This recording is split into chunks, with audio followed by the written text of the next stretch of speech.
Hi, how you doing? Gennaro here. Last time for the year. I thought I'd put together a little highlight show of the interviews I did this year. Give you a chance to check out my channel. Maybe you'll dig it, maybe you won't. Hopefully you will. Been a rough year, folks. Hoping for a better one in 2021, but I am digging doing this channel. Got more interviews coming up, got more technique stuff, more secret sauces of tunes, and hope you enjoy the channel. I hope you have some good things coming up to bring some silver lining in what was maybe one of the craziest years of my lifetime. Anyway, live well, be well. See you really soon. Watch the show.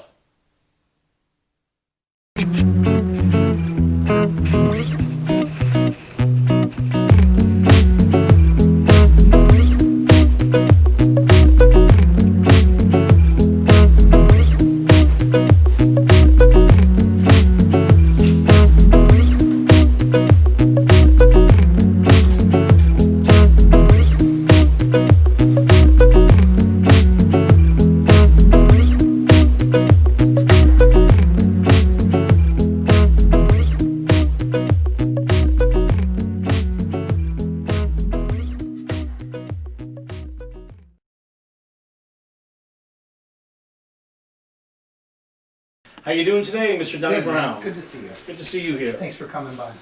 No problem. You're helping me, and we're doing this together. Amen. All right. So what started it for you? And I'm talking about, let's go back. Like for me, it was, like everybody else, or half the youth, Ringo on the Ed Sullivan Show. And I'm told by my dad that I went and got wooden spoons, and I played, I don't know what tune is, She Loves You, Yeah, Yeah, whatever they did on that show, and I started hitting the floor to that, and that was like at 3 years old. I came up with a real musical family, so I'm the 6th out of 7 kids. Oh wow! And so my 2 older brothers played in bands, and so I grew up having bands over to our house, and we had my brothers had everything from guitar rock bands to horn bands, and so I had like this plethora of music that was constantly in the house, and my parents were the cool parents. So they let people come and jam? Yeah, they let people play, they let people leave their instruments there, they fed them, they did everything, My father would turn the lights on and off and get people's attention, and everybody would stop thinking something was wrong, and then Dad would say, play that again, that sounded real good, So pre-Verve Pipe. Yeah. How old were you when that actually started? I was about 30, and so I had actually I was in my late 20s, because when I was in high school, I started playing in a band in clubs. So I was still underage to get into the clubs, and I was playing cover bands. Oh, all right. And then I got into a few other bands and played everything from classic rock to more new wave punk stuff, alternative music. So you were playing like the Michigan circuit? Yeah, we were. And then 2 bands that were real good friends broke up those bands, and we started the Verve Pipe, and that was in 1992. And at that time I was at Michigan State. I went to Michigan State for music, and I was in my 4th year of music school. All right. Yeah. All right, so let's walk through because we just have to talk about it, the beginnings of the Verve Pipe. You guys were all friends. You guys all knew each other through other bands. We did. How did that happen? Exactly. There were 2 bands. One based out of Saginaw and East Lansing, and another one based out of Kalamazoo. And we were playing gigs together. And after a while, it was clear that their band wasn't going to stay together, and our band wasn't going to stay together, and so we kind of took elements of both and started the Verve Pipe. And when we started the Verve Pipe, the thing was we had good bookings from both bands. So if we were already booked at this place, we went and we called ourselves the other band and went and played that. And then we were the Verve Pipe. And then we came up with that silly name and started playing regularly, and ended up taking each of our recording projects that we were in the middle of and making our first EP out of those songs. And then not was, long. was the Freshman on that one, which was the Yeah, first it major was. hit? It was. Okay. The Freshman actually was on that one because Brian, our lead singer, wrote that song before I ever met him. So he wrote that song, I believe, in the late '80s, and so that song had been around, and but we it was not a full band arrangement ever, and when we ended up getting our deal, which was after another independent release that we really pushed and had a lot of great success with locally, as far as being able to sell. Well, I mean, if a band sells 40, we ended up selling 40,000 of our own independent release. So major labels were like, well, they know they can sell records. Right, right. So, and they know what they're doing. So we ended up getting a deal with RCA, but and re-recording the Freshman on that first record. And so we ended up going into Ocean Way Studios, which is you know, a premier studio in LA. And we worked with a guy by the name of Jack Joseph Puig, who is a stellar example of a producer, great gear head, great musician, great ear. And we worked on the Freshman for 3 days and re-recorded it, rearranged it, and that's the song that's on the record. That's the song that's the hit. It's a good sounding tune. It's a good, well-produced song as well. And even I think that the version that we ended up doing in Ocean Way was really a great moment for me. We went into the studio, and this is Ocean Way, and the Beach Boys had been in this room, and Sinatra had been in this room, and you know, I'm setting up my drums, and I'm just kind of freaking out because I mean this is beyond what I as a kid in Saginaw, Michigan could ever dream of, you know. And here I am in the studio with all of this beautiful space, and I've seen pictures of Brian Wilson standing up against that wall, and I'm staring at the wall, and there's where Brian Wilson was, and here's my drums, and so it was very like a little hallowed moment, and we were we felt that way, and we worked on that song for 3 days, and we had kind of gotten it into shape, and when we got it into shape, it was almost there, and we were in our 3rd day, we're in our last final day of recording, and it's like, okay, this is it, we got to finish this song today. All of the changes that we made, all of this, you know, changing the groove, this, that, have got to be solidified, and we've got to play this thing. so just that groove that's on that tune is actually kind of cool. We talked about it before. Yeah. It's a slow train, Yeah. and where you're not playing 2 and 4. You're playing that dub before 2 or the odd, depending how you count it, and you're playing 4, which I mentioned to you, which is a staple among the Christian rock thing. I know, yes, it is, and I do that on a regular basis. I play at a couple of churches around town, and the first when I heard it. Just to go back and listen to it to get ready for this, and I'm going to probably demonstrate that groove at the end. I thought, oh, this is like the Christian contemporary groove of all time. This is the one. That and some of the 6/8 stuff, and I thought, oh, I wonder which came first. When they heard this and they started doing it. No, I mean I've not listened to too much contemporary Christian, and I definitely wasn't back then. Yeah. But that groove kind of came up because when we were first working on it.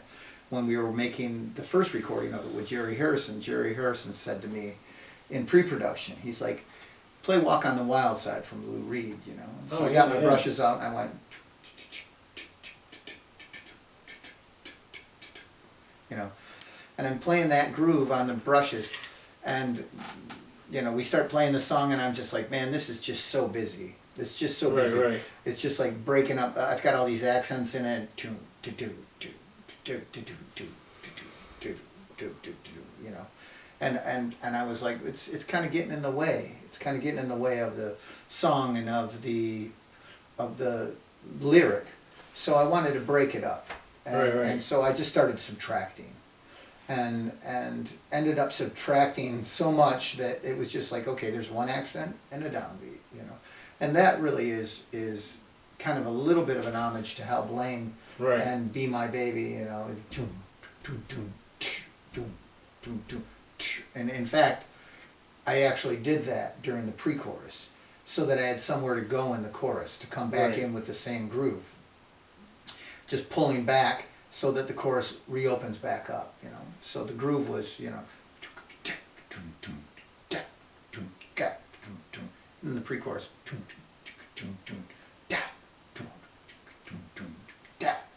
so it's half of it, you know. It's just Right, a musical choice to do that, you know. Well, I always like when guys find ways to do non-traditional pop grooves in pop. Way back when, this is a funny side, I was signed to RCA Records way back in the 80s, not with a band.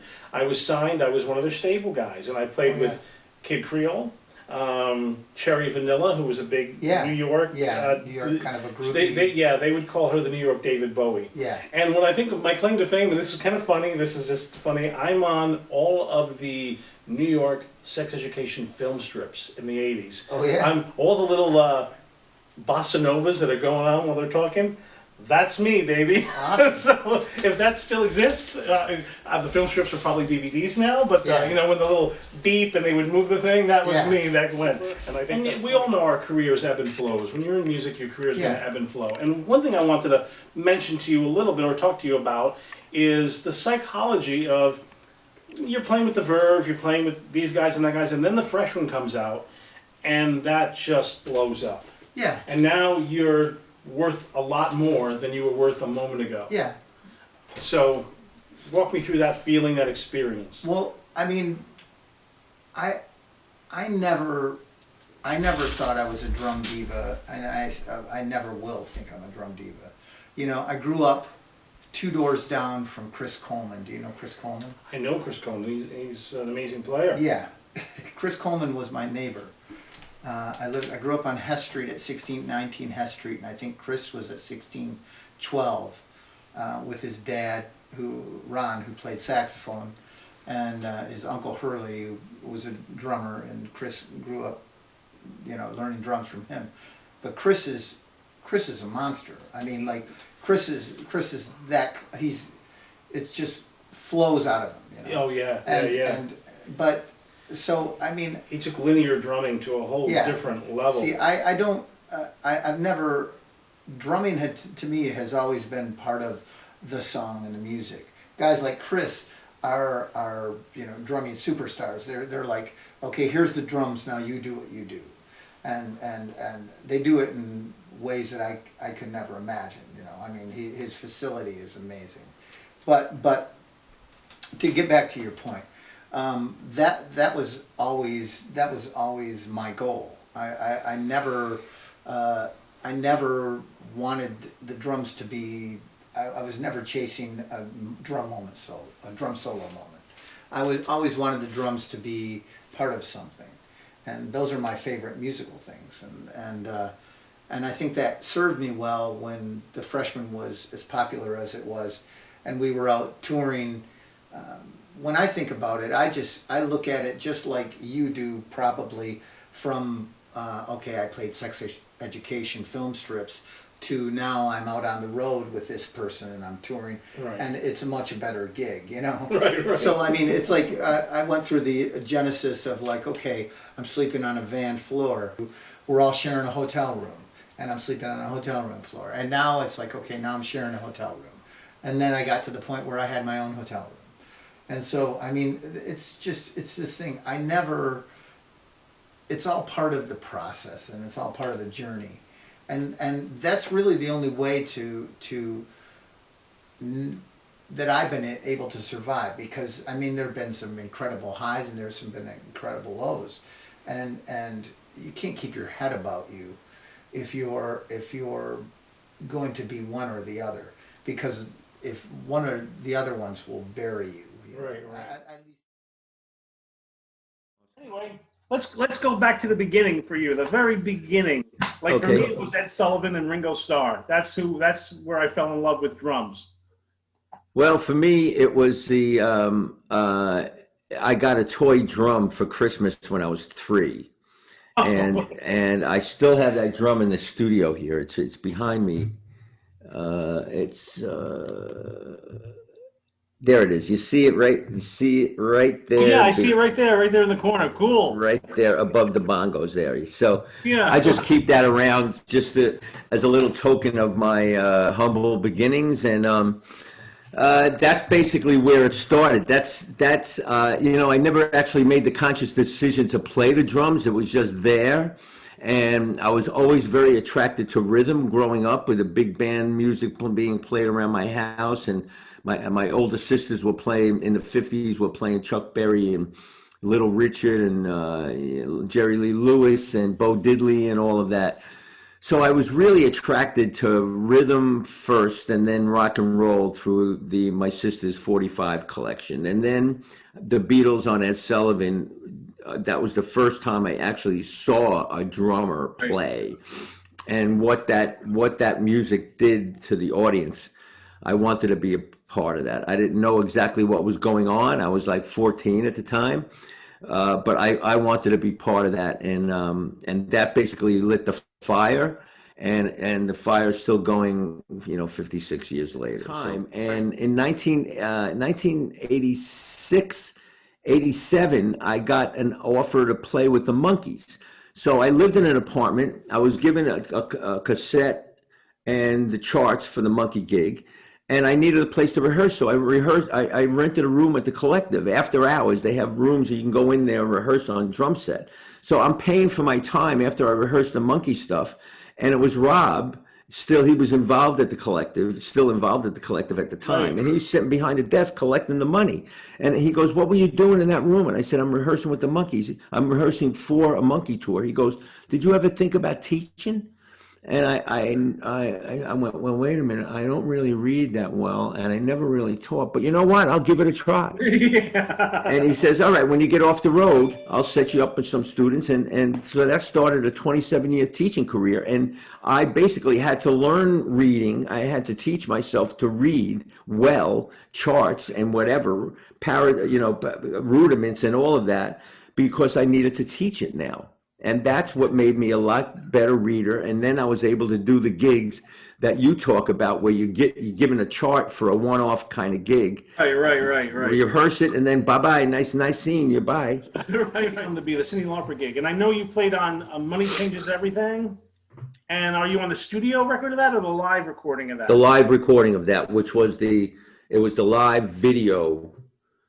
Usually when a band does a video for a single off a record, they lip sync to the track on the record. And I saw the live video of that. And then you did the Goonies. We on tour in 1984, while on tour, we went into the studio and recorded the Goonies Are Good Enough, and what a thrill. Now I noticed on the kit that you were, well, at least it was in the video, you had some electronic pads. Obviously, there's a lot of electronic little things going on in Cyndi Lauper's music. So, was that new for you? Did you have learned to incorporate that because of her? Had you been using that before? Well, no, I haven't. I was introduced to electronic drums on Cyndi's gig. Okay. So, that's another attribute that every young musician has to have. You can't be very rigid in your style. You can't be very rigid in even what you play. Because, because through Travers, I was a 6 racks, 2 floor toms, 2 bass drums, the big Metallica kind of drum set. And with Lauper, she said, "Nope, this is not the Who." So single bass drum, and she wanted me to play Simmons incorporated with my acoustic drum set. So it's adapting to change is one of the attributes that you must have, in addition to having a tremendous amount of faith in yourself and in your ability and in the future and in events that haven't happened yet. You have to be very, very flexible when it comes to change, because there are very few guys that get to play in a band that records and tours with the same guys. There's very few Aerosmiths, Led Zeppelins, band situations where your opinion matters. And less now than ever before. There's less of that now than ever before. Absolutely. So if you join a Cyndi Lauper's band, their name is on the marquee, and you have to recognize that fact. And the fact if they want you to play a glockenspiel and stand upside down and spit nickels while you play a paradiddle inverted, well, then you have to do it. Because if you're not going to do it, then start your own band and do what you want. But if you're going to work for other people, you gotta check your ego at the door and do what is necessary for the artist. The artist is the king, and the songs of that artist are the key. So if it, it goes into stylistically, if it doesn't fit. Cindy told me at the beginning, if there's not a crash on the record, I don't want you to play a crash live. Right. So, you talk about other drummers being able to do that gig. I mean, somebody that can go boom, da boom, boom, ba, boom, Right, ba, right. boom, boom, ba, boom for 2.5 minutes in time could do Cyndi Lauper's gig. So it's not, it didn't take, and this is out of total respect of her material, but it doesn't take, Cali Uta to play it. Right. So, what now allows me to keep the gig when 50,000 drummers could do what I do on stage? Right. What allows me to keep the gig? Well, it's a personality thing. It's a willingness to go with the flow. It's a willingness to, if Cindy says, here's your stage clothes, Sandy, and a brown paper bag, you wear those stage clothes, no matter how ridiculous they look. And that actually happened to us. She had four brown A&P shopping bags with our name sharpied on the side. Here's your stage clothes. Wear whatever you want on any night, but these are your stage clothes. And so it takes a bit of flexibility and adjusting to change. I used electronic drums for the first time on Cindy's gig. And did you enjoy using them? Did you find it was awesome. I thought it was going to be shit. I whined, but that's the first stage of accepting change. You don't like change, so you whine about it. Whining is the first stage of grief. I love that. That's good. It is. It's whining about it is the first stage of accepting change. Right. No, I don't want it. I'm comfortable on my double bass drum set. No, right. Boo hoo. Well, you know what? Then it's like, just tapping. Look at all these sounds. 700 preset sound. Boo, boo, boo. All those sounds. And then the way I used it was I had acoustic snare, acoustic bass drum. And then on my left side, where it would be my left kick, I had a Simmons bass drum. So I had acoustic and a Simmons bass drum next to one another, and I didn't play them in the traditional way of I didn't play them alternating. But when a chorus, let's say the chorus to Money Changes Everything came, if the groove is boom, ba, boom, boom, boom, boom, boom, boom. Now the chorus, boom, boom, boom. Both of them simultaneously. So now I had acoustic and electronic playing the same notes at the same time, and how that embellished the bass drum pattern, because now you had the direct digital signal of the electronics accompanied with the acoustic set. So that I really liked. And Girls Just Want to Have Fun was acoustic snare, and I doubled it with the electronic white noise snare to simulate the sound of the record. Oh, right. So I was doubling my acoustic. There was some fills on the Simmons toms or whatever, but for the most part, it was just doubling the groove in certain parts of the song with the electronics. Right. I had to use them with Carnival Cruise Lines, and I learned to enjoy them and incorporate. They used to do this big Michael Jackson thing, and obviously there was electronic drums I had to incorporate into that. One of the things you said that I tell my students, and I like to use these interviews to point out what it really takes to be a drummer, especially now, is whether it's a local diva. There's a local girl, Tasha Owens, downtown. She's like the big blues diva. I work with her all the time, or with Annetta, or Wagner, or when I got to play with Mark Farner. Whoever it is, their name's on the bill, not mine. Right. Whatever they need me to do to make them feel good and sound good, whatever I need to do, whether it's boom, bop, or telling jokes in front of the audience, whatever's has to be done, that's my job. Because at the end of the night, it's them that's going to hire me or fire me or like what they did, and I'm going to feel good about myself.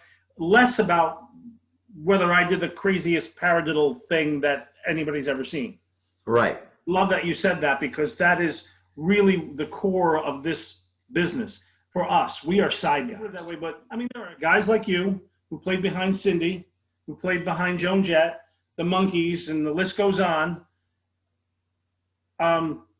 drummers, folks, we know who you are, but a lot of times we're playing for people and they don't know who we are. The audience doesn't care. They're there to see Cindy, they're there to see Joan Jett, and your job is to make them look good. And your satisfaction comes from knowing you did that they were happy with your performance and you made them look good. And that's doing a good job for you, which really is, people don't realize it, it's a very selfless thing. You got to pull your ego out of it. If they want you to play electric drums, yes, sir, fine. They want you to do an Archie Bunker impersonation, sure, let's have fun with that. You know what I mean? You're the jack of all trades, and that's what, these are the drummers I'm talking to on my channel. One thing that Cindy told me on many occasions, and so did Joan mention this in different words, but she said, they both said, you know, when I'm singing, I never have to think about you. I never have to worry about the drums. I know when I'm singing in a certain kind of cadence or in a certain kind of rhythmic and tapping my foot, you're always right there. You know, Right. And that's the advice that I give to any drummer playing behind a solo artist is to keep your eye on that artist, because Right. her or his body language would tell you a lot about where the tempo is, and that's the number one thing for drummers to remember is to play the song and to play the song consistently. You know, you're the clock, you're the backbone of the band, you are the heartbeat of the band, and yes, you're the unsung hero, but when you have 10,000 people clapping along to the song, well, that Right. is you that's making them Amen. clap. Amen. Preach right. it, bro. That's it, baby. Let's talk about drummers. Let's talk about drummers. Okay. I like to do. What the hell are you doing back there? Yeah. So I really enjoy your playing, Lisa. I enjoyed the stuff that you did. I'm not sure because I only got to listen to the tunes that she sent me MP3, but I don't know. Did you play on all Karen Lovely's stuff or some of it? No, I never played on any of her recordings. Oh, okay. If I recall, I don't think all I've done is fill in for her, really. That's all I actually don't, now I've run into an issue because I've done some high profile gigs with Karen where people have said, oh, you're Karen Lovely's bass player. Drive my limousine to the dusty roads.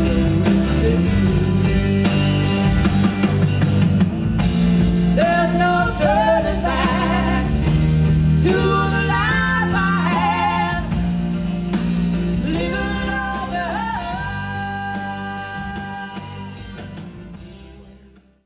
When really, I've just played with her a couple times a year. Right. You know, but we did some high profile gigs. So back to drummers. So because I know you played with a lot of drummers, just like I played with a lot of bass players, and there's sometimes you get on stage with a bass player, and because I'm the consummate freelancer, many times a year I play with people that I've never met before, or half the band I've never met before, and I've played with them before, and I think sometimes I'm happily surprised, and sometimes I think, okay, I can't wait till this gig is done. Yeah, oh God, I've got another week with this guy. Yeah, so, and then we're not talking about now personalities, I'm talking about, and this is for you drummers out there, because I'm one of you, I want you to listen up, because I learned a lot. You're on stage with a drummer, and what is he doing that you want to throw something at him? What is pissing you off? Stickity, stickity, stickity, stickity, stickity, stickity, stickity, stickity, stickity, stickity, stickity, stickity. What the hell? What do you mean, overplaying? Yeah, like what?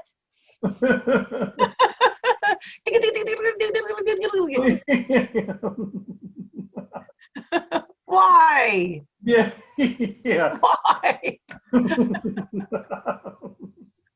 All right, so we got that overplaying. That's one check. What else? Yeah.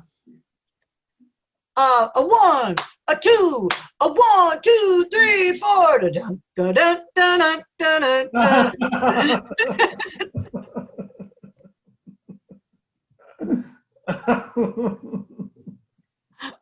Or wait, no, this one too, and you know who you are. You know, you do Phil and the You speed up the fill, and so it's like a stair step. It's this. I call it the stair step. Every time he does a fill, he speeds up, and the song goes faster and faster. Right. Well, when I'm in the Well, office, it's like- I listen to a local drummer, and the guys who there's guys who every 4 bars take a fill and a cymbal crash, like every 4 bars, doesn't matter what's going on. Like, nah, just leave, just way back when I used to work with RCA Records, and I used to play with Kid Creole, and that was when I was a young guy, like 19. I worked with Billy Evermore, who was one of the producers of Toto. This is wow. I worked with him before he was with Toto, and he was writing stuff. And I actually am on the demo somewhere, which never got heard of, the original Hold the Line. I recorded it in New York with him, and then but when I recorded it, it wasn't in 12/8, and when Toto did it, it was in 12/8. So he actually took my cymbals off the kit.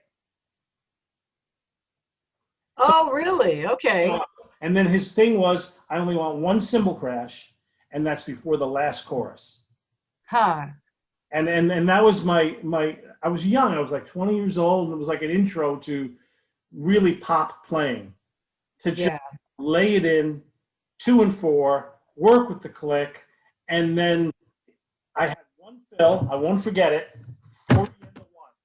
That was my fill, crash on the last chorus. And then when you hear it, when I would hear it back, it sounded like an explosion happened, because the whole time was just keeping the groove. And all of a sudden, it became special. Yes. Made it special.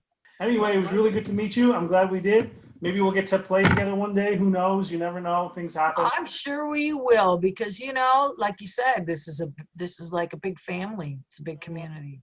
When things keep working for you, we'll stay in touch, and I'll send you a shout out when this is ready to load up onto YouTube. Probably about 2 weeks or so. Okay, that's great. It's nice talking to you today. Yeah, nice talking to you too. Great. You smile,